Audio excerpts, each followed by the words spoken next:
Salam baik dan bahagia selalu buat sahabat channel Keluh Kesah Sang Pengusaha. Semoga menghibur. Yuk kita mulai keluh kesahnya sang pengusaha. Namanya Wahyu, seorang pemuda yang lahir dan dibesarkan di sebuah desa kecil di pinggiran kota. Kehidupan yang dijalaninya sejak kecil bisa dibilang jauh dari kata nyaman. Keluarganya adalah keluarga sederhana, bahkan bisa dibilang miskin. Ayahnya adalah seorang tukang rosok, seorang pengumpul barang bekas yang sering dianggap sebelah mata oleh masyarakat. Ibunya, seorang ibu rumah tangga yang tak pernah berhenti bekerja di rumah, selalu berusaha mencukupi kebutuhan hidup keluarga mereka dengan bekerja keras. Wahyu, yang sejak kecil sudah terbiasa melihat kedua orang tuanya berjuang keras demi menghidupi mereka, merasa bahwa hidupnya tak akan jauh berbeda dengan kehidupan orang tuanya. Namun, meskipun kehidupannya penuh kekurangan, Wahyu selalu mencoba berpikir positif. Ia bertekad untuk melanjutkan sekolah, berharap bisa berubah nasib suatu hari nanti. Sayangnya, kehidupan di desa tidaklah mudah, terutama ketika keluarganya harus pindah ke kota besar demi mencari pekerjaan yang lebih baik. Setibanya di kota, Wahyu dan keluarganya tinggal di sebuah kawasan kumuh yang dipenuhi bangunan-bangunan tua dan sempit. Orang-orang di sekitar mereka sebagian besar adalah buruh kasar, pedagang, dan pemulung. Kehidupan di kota tidak jauh berbeda dengan di desa. Ayah Wahyu kembali bekerja sebagai tukang rosok, sementara ibunya bekerja sebagai pembantu rumah tangga di rumah-rumah orang kaya. Wahyu yang sudah berusia 14 tahun, merasa tidak ingin menjadi beban bagi keluarganya, akhirnya mulai ikut ayahnya bekerja sebagai pemulung. Namun, dunia pemulung bukanlah dunia yang mudah. Setiap hari Wahyu harus berhadapan dengan sampah, debu, dan bau yang tidak sedap. Ia harus berjalan kaki berjam-jam dari satu tempat pembuangan sampah ke tempat lain, mencari barang-barang yang bisa dijual seperti kaleng bekas, botol plastik, atau kardus. Meskipun terkadang ia merasa jijik dengan pekerjaan itu, Wahyu tidak punya pilihan lain. Ia harus melakukannya demi membantu orang tuanya agar mereka bisa bertahan hidup. Tidak jarang ia mendengar ejekan dari orang-orang yang melihatnya sedang mengumpulkan sampah. "Lihat tuh anak, kerjaannya cuma ngumpulin sampah," kata orang-orang yang lewat. Wahyu hanya bisa menunduk dan melanjutkan pekerjaannya. Rasa malu dan hina seringkali menyergap hatinya, tetapi ia berusaha menepis perasaan itu. Ia tahu, di balik pekerjaan yang dianggap rendah ini, ada potensi untuk merubah nasib. Meskipun begitu, kehidupan di kota tidak lebih mudah bagi Wahyu. Setiap hari ia merasa seperti tak dihargai, bahkan oleh teman-temannya sendiri. Beberapa teman sebayanya yang lebih mapan dan memiliki pekerjaan yang lebih baik seringkali merendahkan dirinya. "Punya cita-cita jadi apa, sih? Cuma jadi pemulung gini, mana bisa sukses?" kata teman-temannya yang tak tahu apa yang sebenarnya terjadi dalam hidup Wahyu. Di tengah semua hinaan itu, Wahyu mencoba untuk tetap bertahan. Ia terus bekerja keras meskipun seringkali tidak mendapatkan hasil yang memadai. Kadang-kadang ia hanya bisa makan nasi dengan sayur yang sangat sedikit, bahkan harus berbagi dengan adik-adiknya yang juga ikut bekerja. Terkadang, ia merasa tidak ada harapan lagi.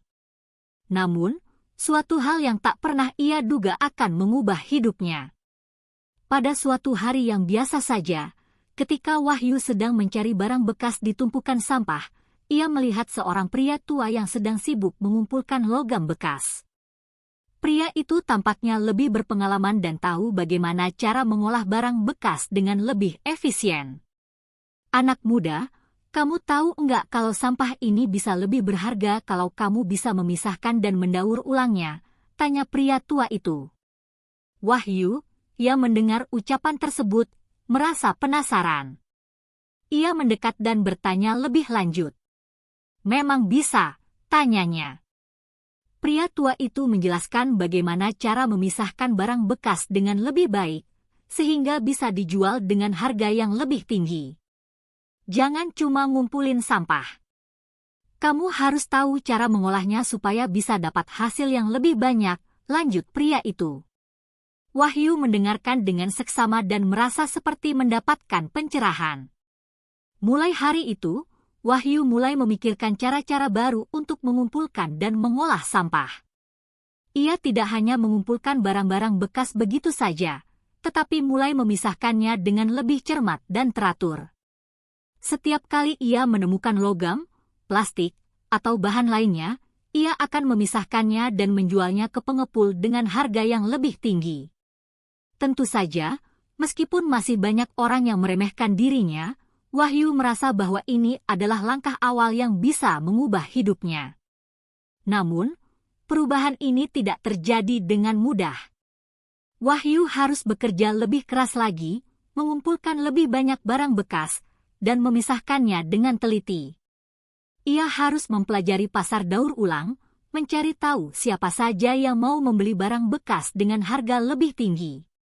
Ia juga harus menghadapi kenyataan bahwa banyak pengepul yang tidak ingin membayar lebih dari harga pasar yang sangat rendah.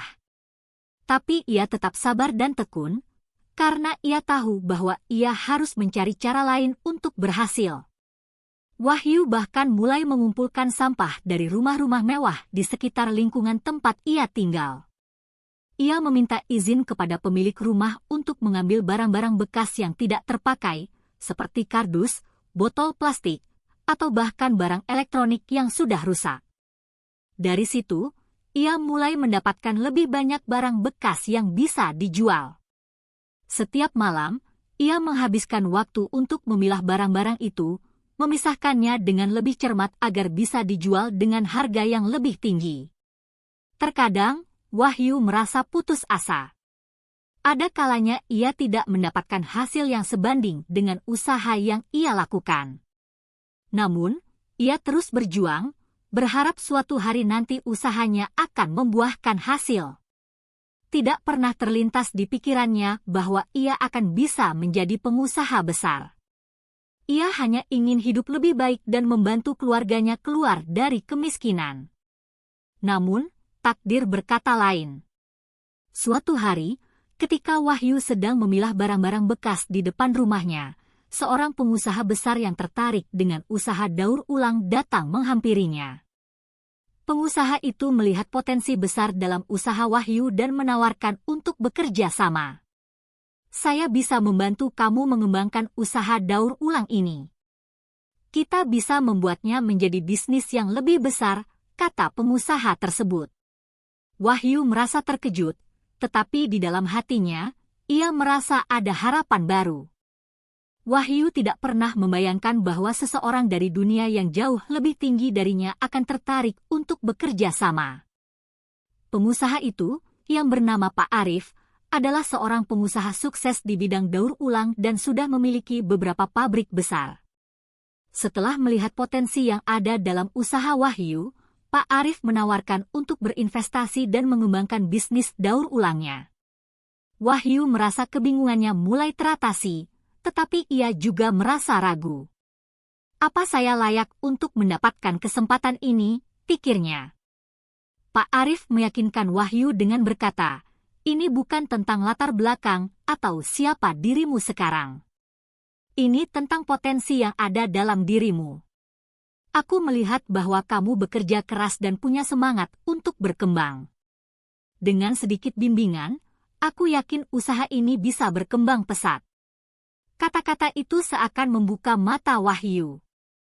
Ia akhirnya memutuskan untuk menerima tawaran tersebut, meskipun masih merasa cemas dengan langkah besar yang akan diambilnya. Proses perubahan tidak datang secepat yang dibayangkan Wahyu. Pak Arif mengajarkan Wahyu bagaimana mengelola bisnis, bagaimana mengoptimalkan proses daur ulang, serta cara membangun jaringan dan menarik klien. Wahyu yang dulu hanya seorang pemulung kini berhadapan dengan manajer pabrik dan kontraktor besar. Dia harus belajar cepat dan beradaptasi dengan dunia yang sama sekali berbeda dari kehidupannya sebelumnya. Pabrik yang awalnya hanya berukuran kecil dan penuh dengan alat sederhana kini mulai diperbarui. Pak Arif membantu Wahyu membeli mesin-mesin modern untuk mendaur ulang sampah dengan lebih efisien. Mesin-mesin ini membantu Wahyu mengolah sampah dengan kapasitas yang lebih besar dan kualitas yang lebih baik. Wahyu mulai mempekerjakan lebih banyak orang, kebanyakan adalah teman-teman yang sebelumnya pernah bekerja bersama dirinya sebagai pemulung. Ia merasa bangga bisa memberi kesempatan kepada orang lain yang memiliki nasib serupa. Namun, setiap usaha yang berkembang pasti menghadapi tantangan. Salah satu tantangan terbesar Wahyu adalah masalah keuangan. Meskipun pabriknya semakin maju, ia harus menghadapi kenyataan bahwa modal yang dibutuhkan untuk ekspansi sangat besar.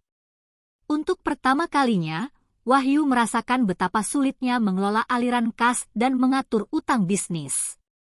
Terkadang, ia harus tidur larut malam untuk memastikan semuanya berjalan lancar. Beberapa bulan setelah kerjasama dengan Pak Arif dimulai, Wahyu menghadapi situasi yang menguji ketahanannya. Pada suatu bulan, pesanan produk daur ulang tidak sebanyak yang diperkirakan. Akibatnya, pabrik terancam tidak bisa membayar gaji karyawan.